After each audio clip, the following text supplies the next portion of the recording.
All right, continue. I'm sure you have some type of intro Yeah. the vision here, TJ, and Chuck and I are ruining it. I don't I know if don't it's think Chuck is Chuck. a part of this one. Yeah. Well, I So just meant the people other than TJ who are on the channel could be ruining it.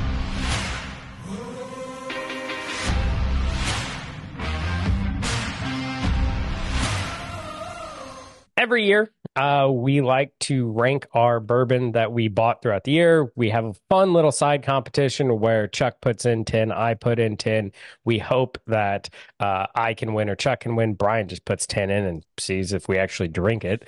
But we have narrowed all of our bourbons down to our top 30. And from that, we are going to tell you what our top 10 bourbons of the year are. Now, what we have right here is in front of us is five, our top five that we are blinding off. Chuck and I have kind of done on the side so we can have a conversation. We know you don't really care what Brian says.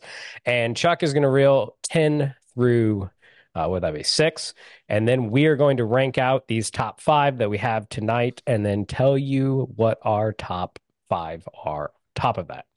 So, And I'm sure the people want to know how many in the top five are mine. Top five? I would have said top zero, 10, Brian. You and I do have the same number in the top 10. which is good So because they that's have two very different budgets. two very different bunches. Just quickly to explain the methodology, if you're not familiar with what we do, we each rate those individually. They are blind, and so we rate the 30 bourbons blind. Usually, 2 to 3 per night, except for Brian when you're trying to finish last minute and cram for the test, and you finish 10 in one day. We rate Yep. these for nose, palate, finish. Give it And an two of overall us, I would say two of us rate it 1 out of 5. One of us rates it 1 out of 10. 1 out of 10. Yeah. And then It's just rank to make them. Chuck do extra math. Yeah. Fortunately, I have Excel formulas to do all this for me. And then we average those across the three raters. So we get a diversity of opinions. And also, it lets you experience the bourbon individually for the moment when you're rating it. So we think this gives us a better rating, and it lets some variety or some bourbons that are either weaker proof or otherwise might not excel in a blind if you're tasting several together. It lets those rise to the top. So we think this has been a good method for us to unbiasedly determine the best bourbon of the year. Yep. So with And that, and just go so no ahead, one Brian. gets the wrong idea, I did not do 10 in a day. I might have done 10 in a 24-hour period in order to finish, but not the same day, for Okay. the record. Thank you for clarifying We there's appreciate it. still integrity in the data. We appreciate that, Brian. You're welcome. Number 10 is a Brian submission. And this is a Wild Turkey Kentucky Spirit Camp Nelson. So shout out to our resident Patreon, Ed Bell, who would love the fact that we have a Wild Turkey in the top 10 and from Camp Nelson. Yep. Good pickup and lower proof, Yeah, showing that we're not proof hounds. exactly. And you can, and I picked that bad boy up at Walmart, people. There you go, So Walmart pick coming in. they got the good stuff. Hashtag roll it back. It actually might have been on sale. I'm not sure. But even if it's not on sale, what? They're $50? 60? Yeah, it was like 55. There you Boom. go. And So I mean, we might be able to say best value in the top 10. that's a Yeah. good question. I didn't put value or purchase price into the spreadsheet, but we could certainly run that analysis later. So yeah, that's certainly one that's a bottle that's attainable for everybody. So I like starting off the list with a bottle. We probably have some bottles that now you either can't find or Yeah. we certainly bought them at retail. That's kind of one of our have to have purchased it at or near retail. Yeah. So that's really cool. Wild Turkey. Kentucky Spirit. We're always big fans of the rare breed. And personally, I've probably overlooked the Kentucky Spirit when I probably shouldn't have. So probably going to go out You're and look for welcome. one of those. Thank you, Brian. Yeah. If anyone's going to buy something good at 55, it's me. Yes.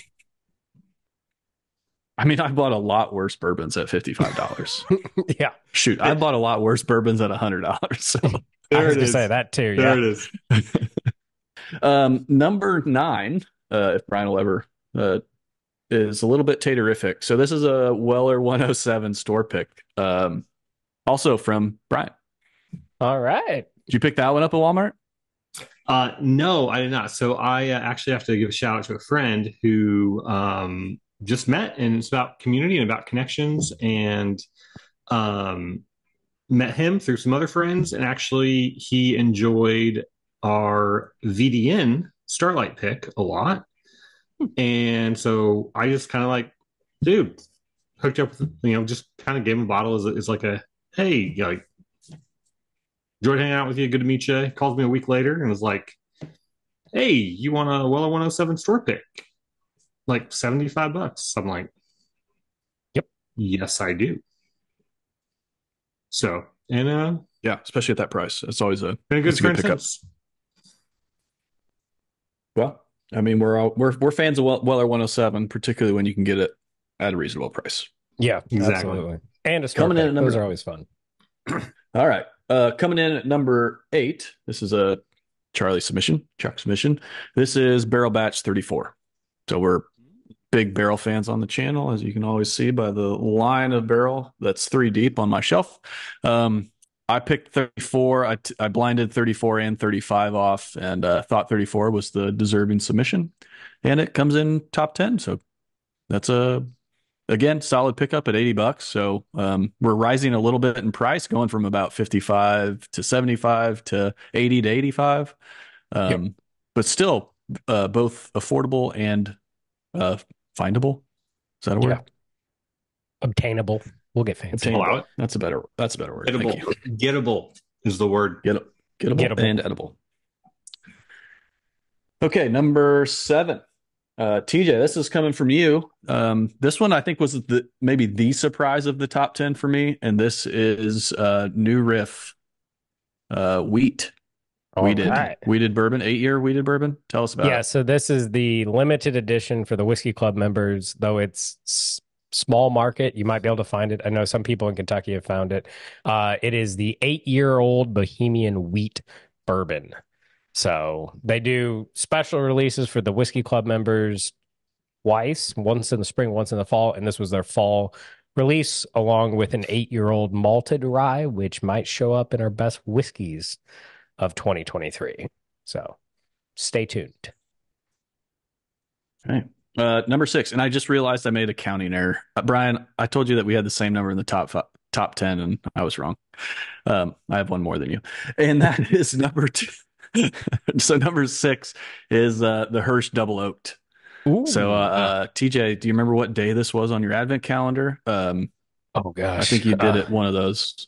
Yeah, one of the after early days. Yeah, 24, you kind of forget. But yes, you did a review of this. This is we had maybe the Hirsch 6-year, I think, in last year's best of bourbon. Yeah, big fans of Hirsch. It's kind of a very unique candy-like flavor, but this one with the double oaked, I think, really gives it some extra depth and element. This would be one that would be, well, I never saw it on a shelf. I got my bottle thanks to TJ. So one that you probably have a hard time finding at this point, but I have seen recently some Hirsch single barrels being released at local stores. So as a brand, I would recommend picking up particularly anything in the barrel strength range. Yeah. And I mean, how often do you get a single barrel from 2 barrels that have been mixed together and called a single barrel that's been double oaked? I mean, just saying, it was very controversial, but very good. And for my next trick, I will pull a rabbit out of a hat. Is it a double single or a single double? It is 2 barrels poured together into 1 barrel or vat that is then poured back into a barrel and double oaked. So the double oaked portion, double singled, right? So the double oaked portion of it is a single barrel, but it is a blend of 2 previous barrels. Yeah, that's a little. We're stretching the definition there a little bit. Yeah, there's a bourbon purist out there for... whose head just exploded. Yep. Yeah. It's called Fred Minnick. So before we reveal our top 5, that's what we were tasting through here. We need to decide our top 5. We know what the 5 are, but we are tasting to finality here. So I have mine ranked. As do I. And Brian. I I'm almost there. I Okay. have my top two. 5 hours later. Number All right. five Here we go. is this was a surprise for me in the that it did this well because I don't think um, any of us when we first tasted it thought it was going to be definitely not in the top 10 best of. This is Makers out of the wood finishing series BEP. Oh, So wow. this is the last wood finishing series. Wow. Rest in peace. I think it gave it a good last hurrah, but this is, yeah, one that I think our expectations were so high for the wood finishing series that initially when we tasted this, it let us down. But, Which I can say this, and it'll probably get the channel canceled. That means it finished better than the cellar aged Maker's Mark because that didn't even crack our top 10. Just it saying. didn't. Yeah, makes me happier that I didn't find the bottle of the Maker's Celery. So, ha. Yeah. Yeah. Um, Coming in at number four, probably no surprise here. Well, a little bit of a surprise, a little bit of a downer for me, but this is the Hardins Creek Mm. Claremont. So Claremont was my favorite out of the Hardins Creek lineup this year, out of the three. And I mean, I guess it did four. It got fourth, so Yeah. solid showing, but not best Yes. of. Number three is its cousin or sister, And brother, or something, and my that is favorite. Frankfurt. So Mm. TJ, you won on this one. Mhm. A little bit sweeter, I Wait. think, than the Claremont. The Claremont had a little bit more drying oak, which is my Yeah. jam. TJ and I were very consistent. If you looked at our individual ratings, we were flip flopped on the two. So Yeah. And I will Well, and say, actually, hold on. I believe TJ and I were right because on the Patreon meetup, didn't both TJ and I prefer this one over? except you ranked in your you, ratings. yeah, you said it You was ranked terrible. Frankfurt as 22nd. Yeah. So I will be taking Oh, my well, presents back from you, sir. I'm just saying. you So know, yeah, I I was just was, nope, I was not recovering from sickness on that gonna. one. Hmm. Yeah. So I was just gonna say, yes, the Hardens Creek series is kind of hard to find. Not as bad Hmm. as like BTAC or anything like that. But I will say, with a little bit of hunting and a little bit of effort, all three of us wound up with the complete collection.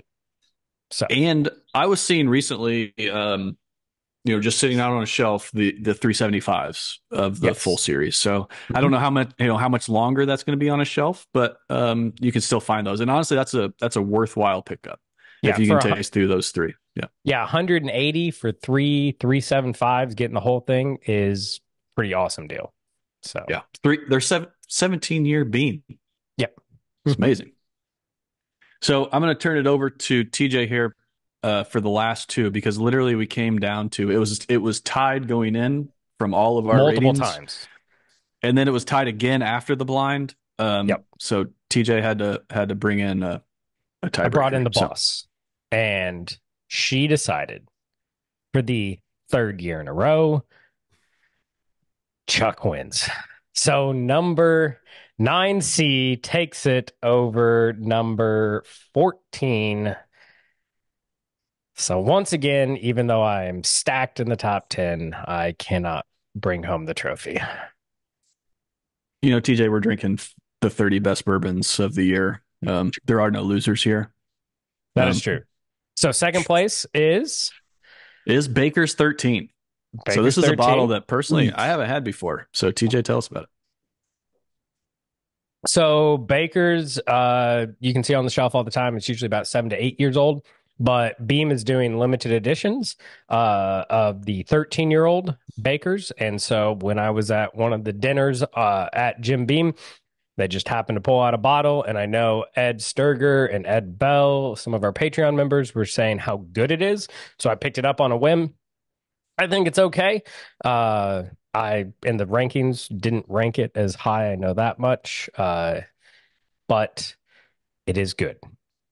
So yeah. Yeah, I was pleasantly surprised. And that makes our best bourbon, Power Bourbon's top bourbon of the year for 2023, Elijah Craig Barrel Proof Batch C 923. And gosh dang it, the hype was right. It's really good.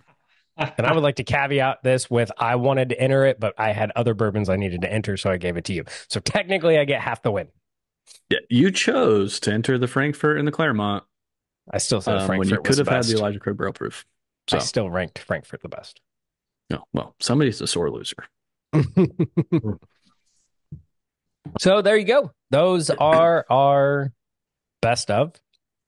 I think all obtainable with a little bit of hunting. Nothing as crazy as Yeah. Pappy or BTAC or anything like that.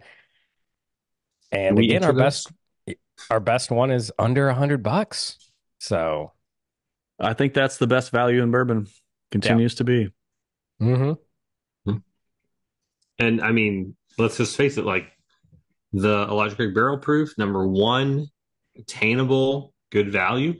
And then that Chuck entered. And then, even number 10, the one I entered that made the top 10, the one I entered that made the top 10, also very attainable. So, that has that in common. It's like Chuck and I buy the same stuff. Yeah, absolutely. 6 out of 10 were under $100. Yeah, there you go.